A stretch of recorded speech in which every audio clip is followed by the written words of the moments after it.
Emmanuel, God is with us. Emmanuel,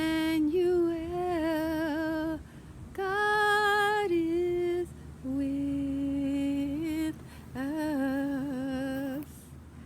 The seedling journey is a struggle. I mean, I'm not going to sit up here and pretend with you. It's not easy. I have been gardening for decades, and every year I lose more seedlings than I want to.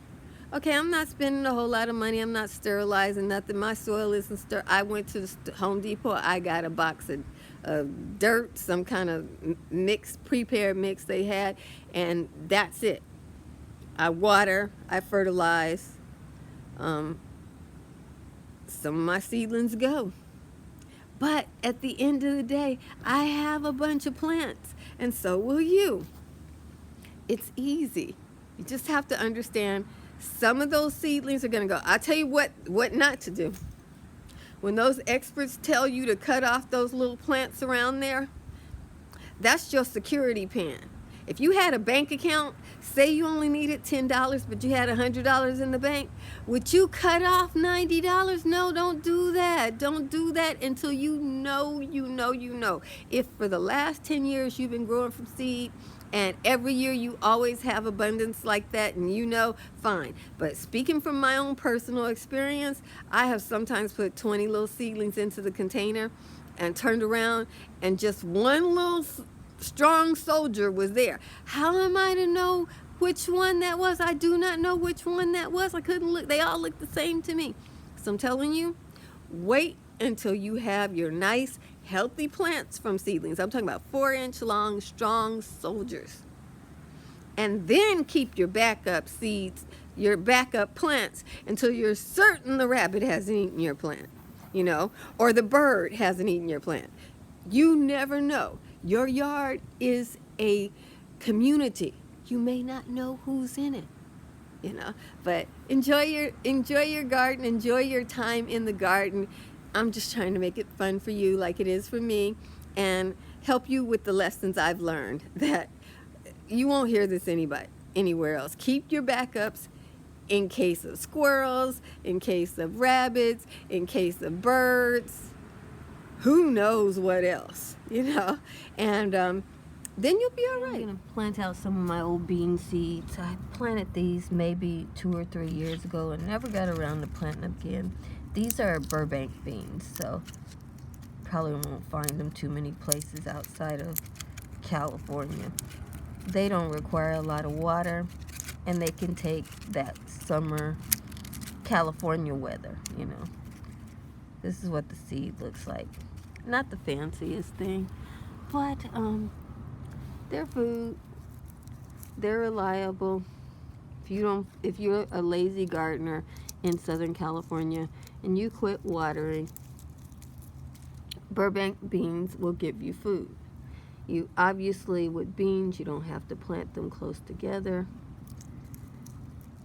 And the wild creatures around here don't like beans, so I'll plant them. I don't know where to get them right now. I just been replanting what I have. So now I picked my seed out, and this is all I do. After I just put them on the ground, just push them down in there so that they can stay wet, and then they'll come up easier. These are bush beans. They are shelling beans, as you saw. They are not green beans.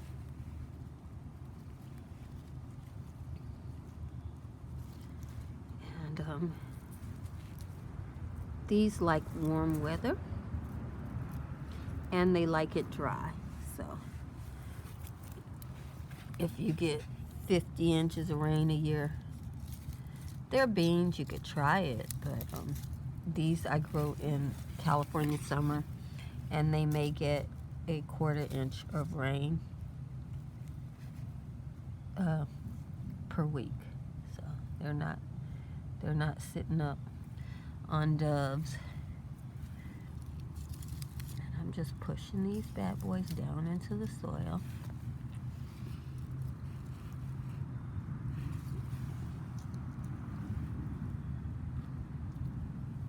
I'm always putting seeds in this soil, and then when the plants get a certain size, I will cover it. And that's how it goes. So you can see me pushing these down in here. And as I'm pushing them, I wanted to talk to you about crops you should grow if you're trying to prepare for a situation where food's hard to come by. I personally think fruit trees, not vegetables like this. I think fruit trees are your best bet. Find things that grow in your area that are fruit trees and plant them, because you will get way more food off of a fruit tree than you get off of any vegetable planting like this. Secondary to fruits, I would say vines.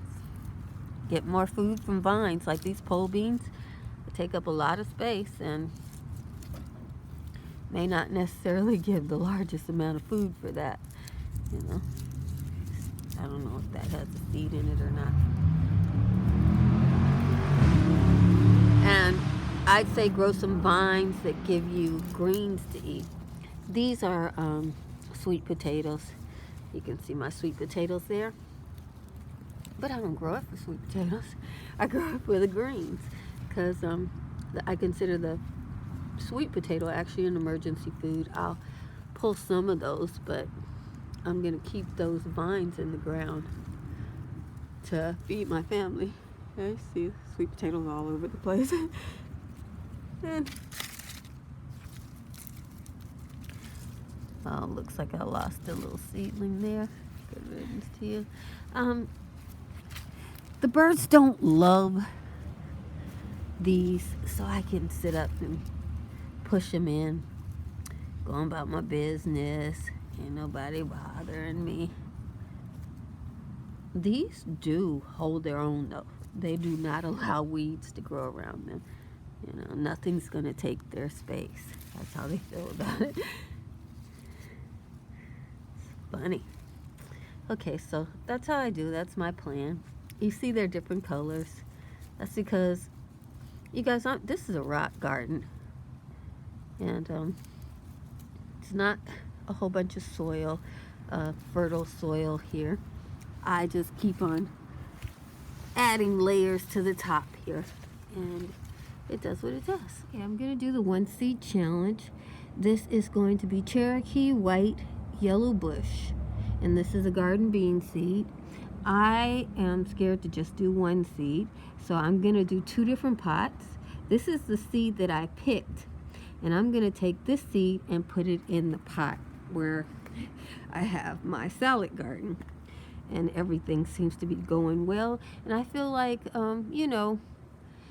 this plant right here is going to take off, and then it's going to go to seed, and that will be plenty of time for my bean to grow up. So I just planted my bean seed in my, I don't know, what is that, a 25-gallon pot? I don't know. You can put 2 or 3 bags of dirt in there, and it is planted with my vegetable garden. Now, I have my other seed, which is much smaller, and this is the pot where my thyme plant has not let anything grow with it.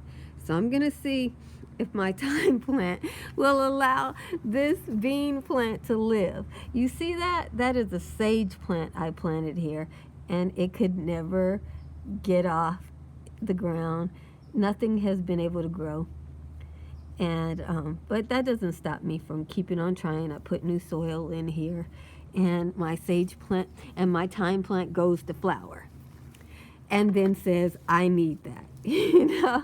So but I love my thyme plant, and so this plant here likes having a big pot full of soil all to itself.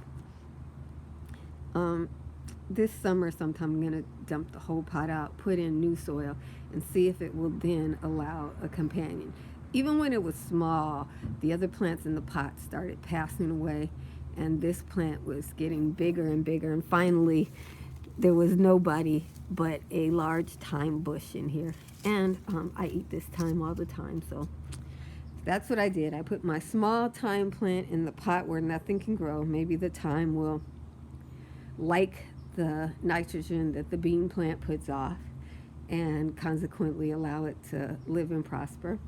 And then in my salad bowl pot where everybody grows happily, lives their life, and then composts themselves back into the pot, you know.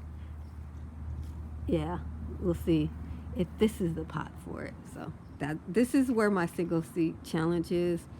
It is April 6th, and we'll see how it goes. So I got my beans sprouted here, and the soil should be wet enough for me to just pull it up with my hands.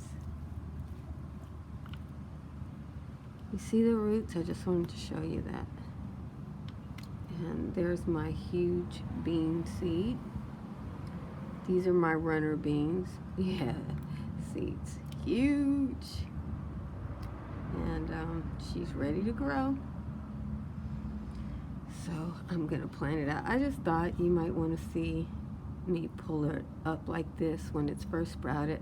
These are very strong plants. They grow like 20 foot tall. And my hummingbirds love them. Trees there, I love to cover them with scarlet runner beans. And sometimes I don't really grow them for the beans. I do get beans every year and use them to plant more runner beans. See this patch of boysenberry? It'll be there. And the runner beans, the beans really don't like to climb on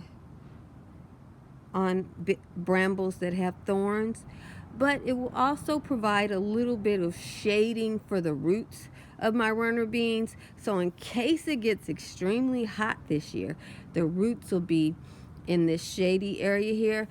These are my own Los Angeles runner beans. I've been growing these for about 10 years, and they do grow in my summertime, but this is the condition that I grow them in, so it's not like they're out in the bright hot sun. And I'm just digging for a shady spot for them. There's all kinds of stuff in this soil. And they're tucked in there. This is rocky soil. I'm trying to give them more cover than I gave them. I think I want to plant it deeper than that, so I'll do that off camera. Took a minute to make a little hole for it. Stick it in the hole, and then I'm just gonna shove the soil on top of it.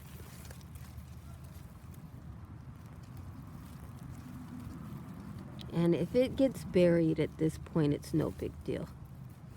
Okay, it didn't get buried, but at least it's deeper than it was. It'll dig for it. Here are the rest of my runner bean sprouts, and I'm just gonna plant these out. These seem to do better for me sprouted. Seeds fall on the ground all the time, and the animals don't like to eat runner bean seeds around here. And like it rained, and the seeds that I had in the ground didn't sprout because my soil is rocky. But I'm good. I got runner beans. Now when I was doing my weeding, a monarch butterfly is growing on this particular weed. I was pulling it up. He got disenfranchised. He found another one. And so I planted. So I put the ones that I had picked up back. And I'll just grow some tall flowers to cover up these weeds. Isn't he cute? I think that's a monarch caterpillar. I've never seen an orange and black caterpillar before. Jesus loves you, and I love you with all the Jesus in me. Be blessed, beautiful.